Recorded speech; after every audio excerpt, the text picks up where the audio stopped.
প্রিয় শিক্ষার্থীরা, English valley পক্ষ থেকে আমি অনাইকান্তি মণ্ডল তোমাদেরকে একরাশ শুভেচ্ছা জানাই। আজ আমরা কয়েকটি ইম্পর্টেন্ট ফ্রেজাল ভার্বস নিয়ে আলোচনা করব। তো চলো আমরা আলোচনাটাকে স্টার্ট করি। অ্যাক্ট অন অর আপন মানে হলো এফেক্ট, ক্ষতি করা। Over eating will act on অথবা অ্যাক্ট আপন এভাবেও লিখতে পারো।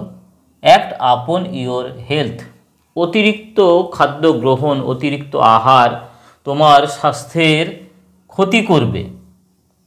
বিয়ার উইথ মানে হলো সহ্য করা।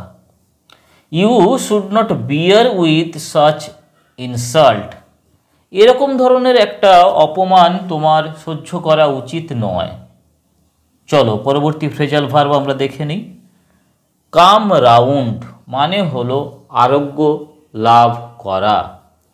The patient will come round soon, রুগীটি খুব শীঘ্রই আরোগ্য লাভ করবে।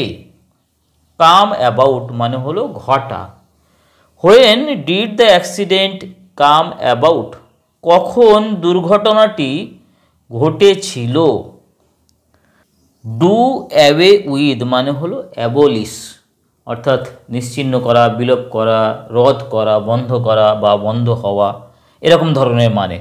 You should do away with your bad habits, তোমার যে ব্যাড হ্যাবিটসগুলো রয়েছে, তোমার যে খারাপ অভ্যেসগুলো রয়েছে, সেগুলো থেকে তোমার মুক্ত হওয়া উচিত, সেগুলোকে অ্যাবলিশ করা উচিত, সেগুলোকে তোমার বন্ধ করা উচিত, সেগুলোকে তোমার পরিত্যাগ করা উচিত।